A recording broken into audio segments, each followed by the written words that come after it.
Sejam bem-vindas e bem-vindos ao nosso canal. Eu sou a Flávia Budi e hoje a gente está estreando um quadro novo aqui, o Feminismos Islâmicos. Mas vem cá, o que são os feminismos islâmicos? Interessante, né? Para pessoas que nunca ouviram falar, às vezes é estranho pensar feminismo e Islã, como essas duas coisas podem ser compatíveis. Parece algo diferente, algo impossível às vezes. Mas sim, eu vou mostrar para vocês que essas duas coisas são bem compatíveis, muito mais do que a gente imagina. E que uma série de discursos sobre esse feminismo islâmico, essa onda mais recente que aconteceu na década de 90, foi espalhado não só no Oriente Médio, mas também em outros países, inclusive países ocidentais, com uma forte diáspora muçulmana. Então, são mulheres que estão pensando o seu status na sociedade, que estão pensando a igualdade de gênero, que estão pensando as mudanças nas leis de família, por meio das leituras do Alcorão, dos hadices, que são as tradições religiosas.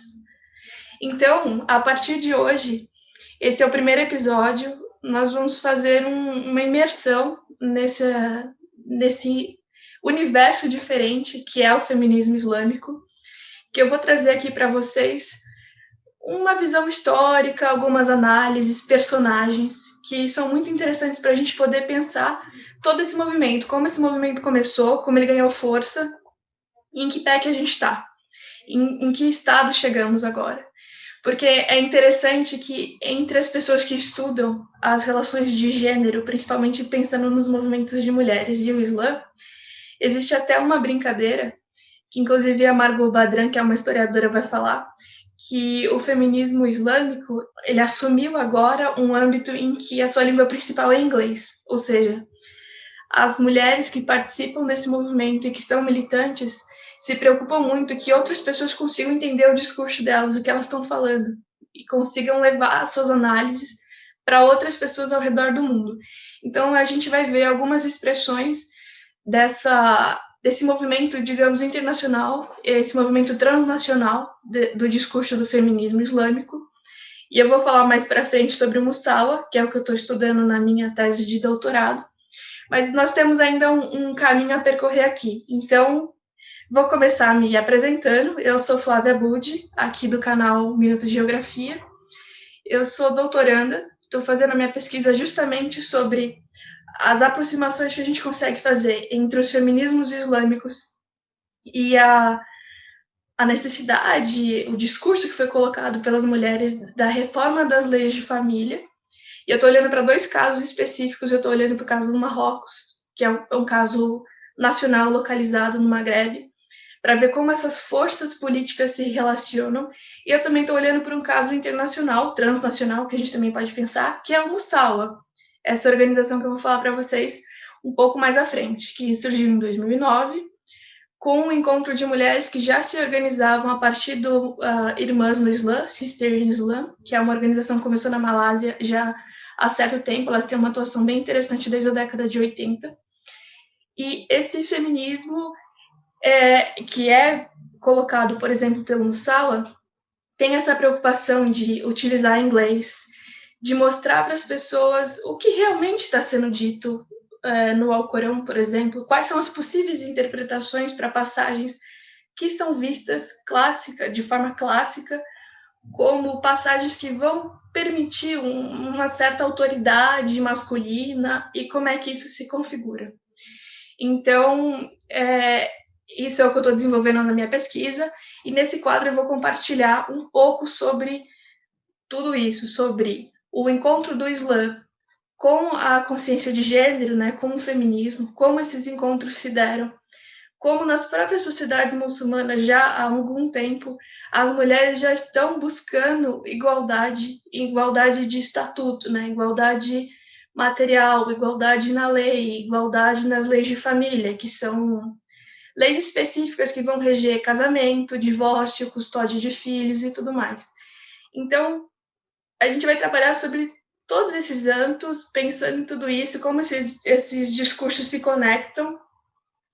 e como o que as mulheres que fazem parte desse movimento, tanto as acadêmicas quanto as ativistas, estão trazendo é um discurso muito interessante que vai mostrar que sim, feminismo islâmico é possível você aliar um discurso de igualdade de gênero a um discurso religioso. Não necessariamente essas duas esferas vão se opor, que é um debate que já acontece há muito tempo, principalmente na área de estudo das mulheres, e quando a gente vai olhar para o estudo das mulheres no Oriente Médio, a gente vai ver acadêmicos que já estão discutindo isso há muito tempo, a Nikki Keddie, a gente também tem a Leila Ahmed, a gente tem a Fátima Mernissi, a gente tem a Nawal al-Saadawi, a gente tem uma série de mulheres que estão trabalhando sobre essas questões e apontando que, por muito tempo, o que chegou para elas mesmo, vivendo nessas sociedades muçulmanas, e para nós que nos vemos como Ocidente, foi uma leitura, digamos assim, enviesada, tanto da tradição religiosa, quanto das leis que vieram dessa tradição. Então, a gente vai ver muito em discursos elas falando, mas espera aí, o Islã não tem essa premissa de que alguém pode ser superior a outra pessoa. Para elas isso não existe, porque vai de encontro, vai totalmente em oposição a um princípio religioso muito importante, que é a ideia de igualdade, os princípios éticos, né? A ideia de justiça social, que foram, na época da instalação do Islã, algo inovador. Só que, para elas, na leitura dessas feministas islâmicas, infelizmente, essa leitura renovadora, essa leitura mais liberal, essa leitura que trazia realmente uma mudança social, foi abafada, de certa forma, por outras questões. Então, a gente vai ver também qual que foi a relação de estudiosos da religião, juristas e outras figuras importantes desse período formativo do Islã, que a gente vai falar aqui mais ou menos entre o século VII e o século IX, em pensar os jogos de poder que estavam inseridos aí nessa questão, para que algumas leituras fossem feitas de forma específica para falar, por exemplo, sobre uma superioridade masculina, para determinar o que as mulheres, por exemplo, poderiam ou não fazer. Então, o que a gente vê é sim uma disputa de discursos para falar, peraí, da mesma forma que você pode ler com um olhar que você vai ver a igualdade, que é o que elas estão propondo, por anos, por séculos, nós temos um olhar que foi direcionado para algo que já existia na sociedade bizantina, que já existia na sociedade sassânida, que era a ideia de uma autoridade masculina, um patriarcado. O patriarcado não é uma exclusividade das sociedades muçulmanas e também não foi criado junto com o Islã. Isso também é uma questão que a gente precisa deixar muito evidente aqui. O patriarcado e a autoridade masculina é algo que já existe há muito tempo. E essas sociedades acabaram aderindo ao Islã. Elas traziam em si alguns princípios e alguns valores que iam enaltecer, por exemplo, a ideia de uma autoridade masculina sobre as mulheres. Só que essa ideia não está necessariamente vinculada à religião, está vinculada a costumes e práticas sociais que já existiam antes e que, de certa forma, foram assimilados num processo em que o Islã foi ganhando corpo ao longo dos séculos. A introdução do Islã começa na Península Arábica e depois vai se expandindo. Então, nas sociedades em que ele chegou, a sociedade já estava organizada de uma forma que buscou fazer uma mescla, digamos assim, entre esses princípios novos que o Islã trazia e os princípios que a sociedade já tinha. E a gente pode imaginar que em sociedades que já tinham esse viés patriarcal, o viés patriarcal continuou, mas eles aderiram a alguns discursos islâmicos e tentaram compatibilizar essas visões. Então, o interessante aqui, e que esse é um exercício que a gente vai fazer aqui ao longo do quadro, ao longo desses episódios, é justamente trazer um pensamento diferente, trazer um pensamento que traga essa perspectiva renovada, inovadora que as mulheres vão trazer. E vocês vão perceber algo que é muito interessante, que essa perspectiva, eu falei desse último momento, dessa última onda, digamos assim, do feminismo islâmico da década de 90, agora do século passado, do século XX, Mas esse é um movimento que já começou no final do século XIX. Então, no final do século XIX, a gente já tinha mulheres em algumas sociedades que tinham maioria muçulmana, e aqui a gente pode citar como um exemplo muito interessante o Egito, que já tinham essa preocupação com uma igualdade de gênero, com os direitos das mulheres, o que a gente vai entender depois sobre o direito das mulheres, e que olharam para isso de uma forma muito sensível e aproveitaram um momento do chamado reformismo islâmico ou modernismo islâmico, em que as sociedades muçulmanas eram, de certa forma, convidadas por clérigos a pensar que o Islã poderia sim ser compatível com todo um processo de modernização que ia acontecer nessas sociedades no final do século XIX, começo do século XX. E essas mulheres traziam preocupações como, por exemplo, tudo bem, eu, enquanto mulher, quero ser uma pessoa que vai ser reconhecida também como uma cidadã na esfera pública, quero ter direito à educação, quero ter direito a voto, participação política, quero votar, quero ser votada, quero poder me eleger em determinado cargo, quero acessar determinado cargo religioso, quero poder fazer coisas que, teoricamente, até então, estariam numa esfera pública direcionada aos homens. E, no âmbito da esfera privada, existia um questionamento de que as leis de família, de certa forma, beneficiavam os homens, porque a gente vai ver muito isso ao longo do episódio de hoje e também dos próximos, que essa ideia de autoridade masculina vem muito da interpretação de alguns versículos específicos do Alcorão, como o 4:34, que está na Surata das Mulheres, que vai falar que os homens eles são responsáveis pelas mulheres. E vai se subentender esse versículo algo que aconteceu e acabou entrando na jurisprudência islâmica. E ficou muito conhecido entre os estudiosos da religião e também entre os juristas das escolas de pensamento sunita e xiita, que é a ideia de uma autoridade masculina. Então, assim, o homem ele é responsável pela mulher, ele é responsável financeiramente pela família, e como uma espécie de contrapartida, a mulher devia a ele certa obediência. Pois bem, essa ideia, esse versículo que está colocado, ele foi interpretado de diversas maneiras por muito tempo, justamente para sustentar essa ideia de que o homem vai, de certa forma, sustentar a mulher, sustentar a família, e ela deve a ele a obediência. Então, a gente tem direitos e deveres que são interrelacionados. A Kesha Ali, que é uma pesquisadora americana, ela vai falar muito sobre isso na sua obra e discutir as implicações desse tipo de lógica nas leis de família. Mas isso é uma questão que a gente vai ver um pouco mais para frente. Então, para desenvolver um pouco mais dessas questões, eu vou começar falando que um trecho de uma autora que eu gosto muito, uma egípcia, Anawal El-Saadawi, que infelizmente faleceu ano passado. E ela é egípcia, né? Ela é considerada para esse movimento maior que vai ser desenvolvido na década de 90 como uma grande influência para os discursos das mulheres, né? Por quê?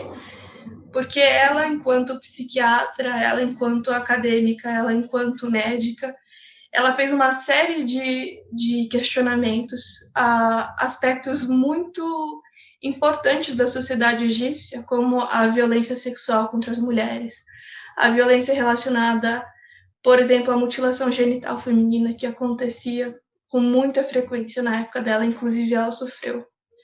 Ela vai tratar de questões que sempre vão pensar nessa inter-relação entre política, religião e poder.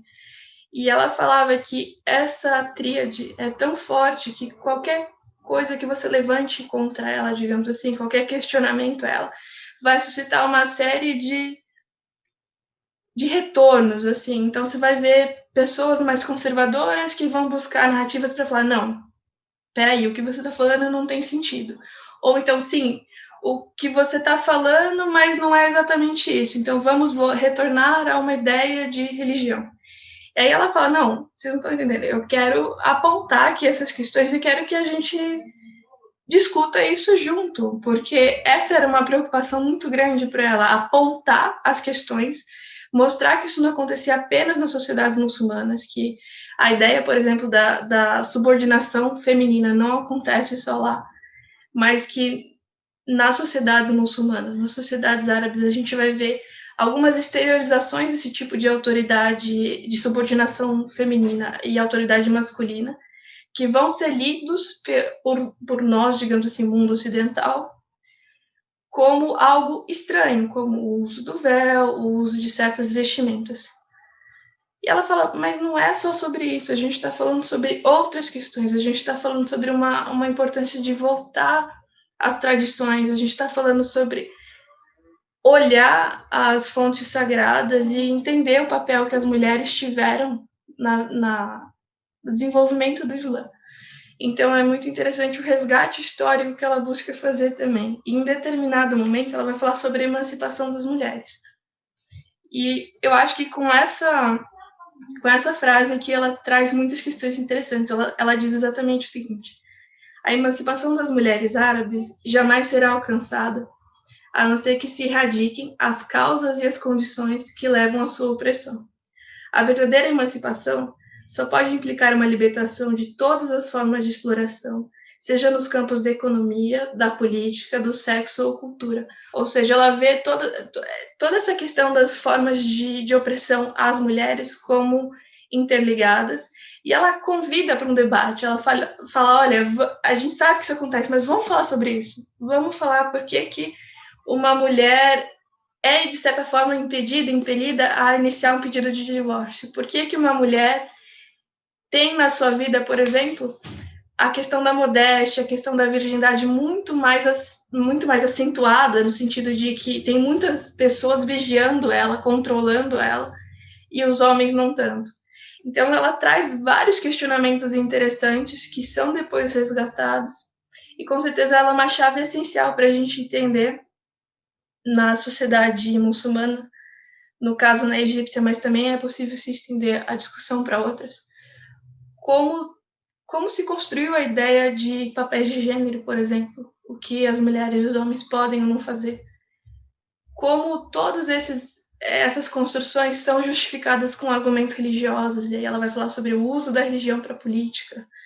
Então a gente vai nesse caminho também para poder entender um pouco melhor todas essas questões.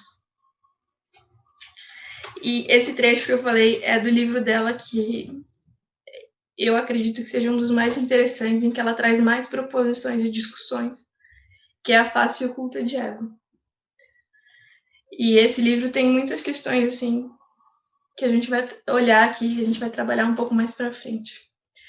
Mas, retornando à ideia do feminismo islâmico, então, o que a gente vai pensar aqui ao longo desses episódios é que o feminismo islâmico em si, ele é plural, por isso feminismos islâmicos. Não dá para a gente pensar que o discurso vai ser exatamente igual em diferentes países, porque a gente sabe que em diferentes países vão ter diferentes configurações políticas, forças políticas, costumes, várias outras questões que vão influenciar numa agenda que as mulheres vão buscar alcançar, tanto social, econômica como política.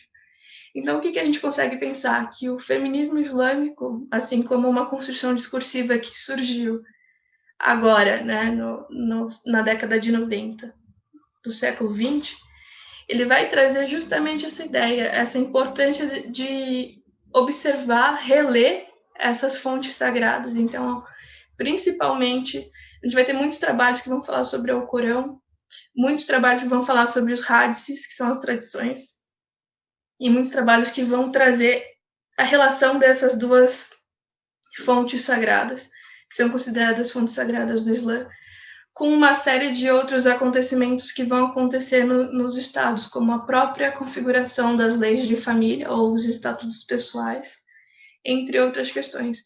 Então, a ideia é olhar para essas fontes sagradas e buscar ler nelas algo diferente. Então, utilizar algo que os modernistas islâmicos que eu falei há pouco, no final do século XIX, estavam buscando, que é a ideia de uma livre interpretação das fontes, ou seja, qualquer pessoa, em tese, poderia ler essas fontes e buscar um entendimento, buscar uma interpretação. E isso não seria algo errado. Então, as pessoas poderiam ler o mesmo texto e ter conclusões diferentes. Isso suscita, novamente, uma pluralidade de ideias e poderia suscitar uma pluralidade de decisões jurídicas, por exemplo, ou até mesmo de leis. E é interessante como as mulheres vão se apropriar disso, porque esse princípio da livre interpretação foi, inclusive, incorporado pelas mulheres que começaram essa pauta, digamos, feminista, né, de consciência de gênero, aí, como eu falei, né, no final do século XIX, início do século XX, e que depois foi organizado em torno de movimentos sociais. Então, é interessante a gente observar, por exemplo, no Egito, e isso também aconteceu na Turquia, isso também aconteceu no Irã, como as mulheres vão se apropriar dessa ideia, então, de um princípio de livre interpretação das fontes religiosas, das fontes sagradas, para poder fazer uma leitura bem diferente da leitura que a gente tinha como a leitura padrão, uma leitura clássica, digamos assim, uma mainstream, que foi uma leitura que deu origem a uma série de leis e ao próprio sistema jurídico, quando a gente vai pensar, por exemplo, na fiqh, né, que é a jurisprudência islâmica. Então, elas vão se ater muito a essa questão de vamos interpretar, vamos olhar, vamos voltar para essas fontes e vamos interpretar. Então, é interessante a gente pensar que essa proposta de você ler essas fontes e interpretar também vai ser, de certa forma, uma proposta de educação. Por quê? Para você ler essas fontes, era preciso certo domínio de um árabe, e de um árabe clássico. E quando as mulheres conseguiam acessar esses textos, elas tinham a oportunidade de propor uma nova leitura, não só para elas enquanto indivíduos, mas uma nova leitura para os seus pares, para outras mulheres, para as mulheres dos movimentos sociais e talvez para a sociedade. Isso deveria ser o ideal delas, por exemplo. Então, essa proposta de leitura não seria algo individual, seria algo que partiria dessa consciência, desse entendimento individual, mas que buscaria uma mudança no âmbito coletivo, no âmbito social. Então, essa é uma característica muito interessante que a gente vai observar aqui para frente, como as mulheres começaram a utilizar esse princípio, que é um princípio religioso, né, um princípio de interpretação religiosa, para desenvolver suas lutas. E é muito interessante também o que a Margot Badran, que eu já falei, inclusive ela discute muito bem isso nesse livro, que ela vai falar sobre o feminismo islã e sobre como a gente pode pensar numa convergência do feminismo secular e do religioso, né? Então ela vai falar, poxa, por muito tempo a historiografia ou então outras produções que foram desenvolvidas buscaram falar que parecia existir um feminismo secular, laico, digamos assim, que não ia falar diretamente sobre religião, e esse feminismo secular, laico, digamos assim, né, do final do século XIX e início do século XX, ele não é tão secular e tão laico igual a gente imagina. Então ela fala, mas espera aí, se as mulheres estão usando um princípio de um modernismo islâmico, né, de um princípio religioso, que é a ideia da livre interpretação, e estão utilizando argumentos religiosos, porque aí elas vão utilizar argumentos religiosos sobre a igualdade que existe no Islã como um princípio ético e a justiça social, para avançar pautas que até então eram vistas como pautas que não conseguiriam ter um avanço. A própria ideia de acesso à educação, como eu falei anteriormente, a ideia das reformas das leis de família, essa ideia de atuar no espaço público.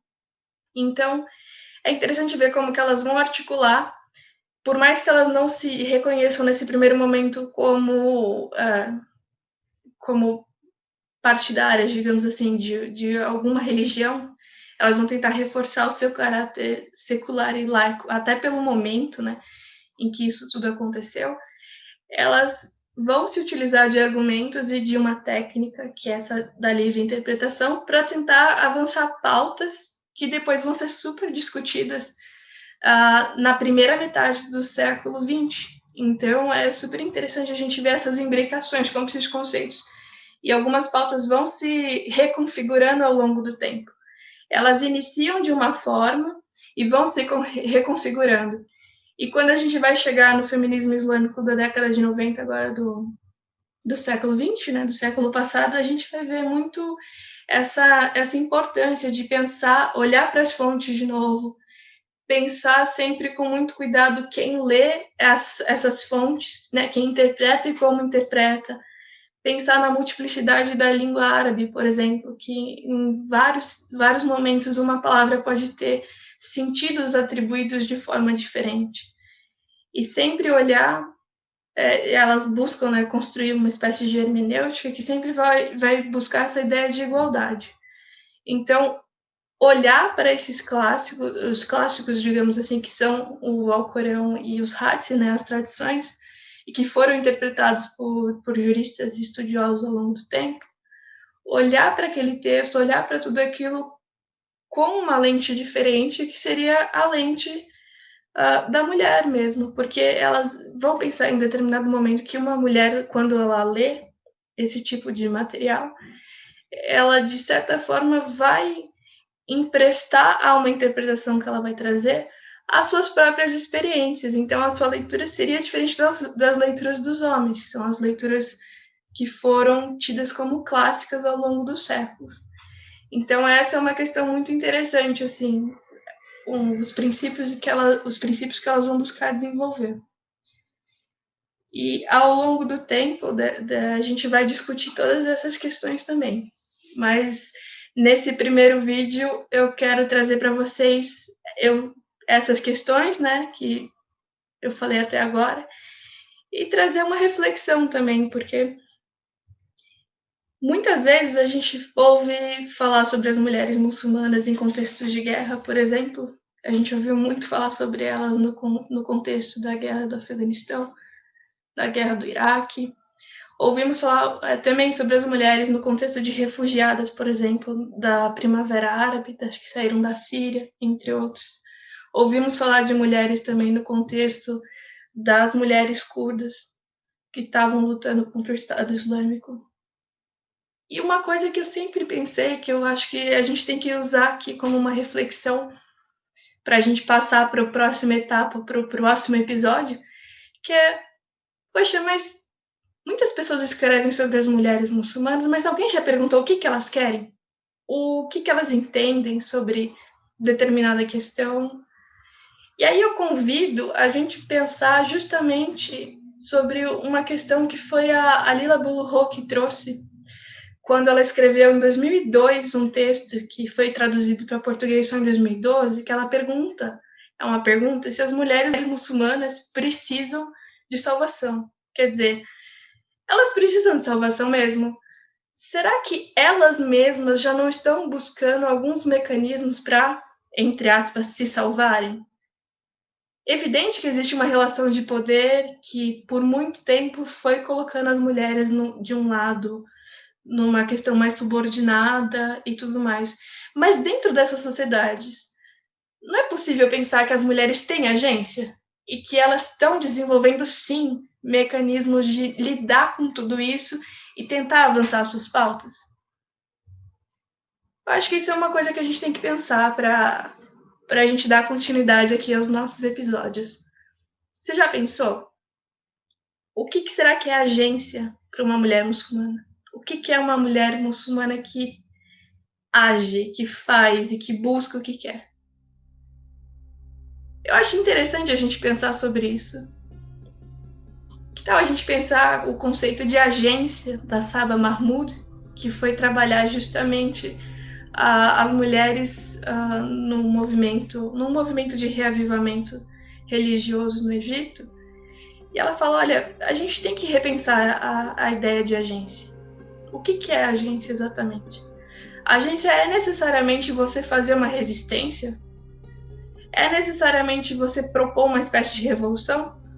Ou, em determinados casos em que essa configuração de poder é muito explícita, existem formas de você conseguir agir que não são necessariamente essas formas que a gente conhece. Essas formas que tradicionalmente a gente entende como resistência ou como agência. Então, eu acho que fica essa reflexão. O que a gente está tentando entender sobre essas mulheres e o que será que essas mulheres querem? O meu convite para vocês, a partir de hoje, desse episódio, é justamente a gente embarcar nos textos dessas mulheres para entender o que elas efetivamente querem, o que elas estão buscando. Será que elas realmente são tão diferentes do que as mulheres daqui? Como eu, como você que está assistindo? Será que elas são tão diferentes assim da gente? Nós vamos pensar muito sobre isso. Até o próximo episódio.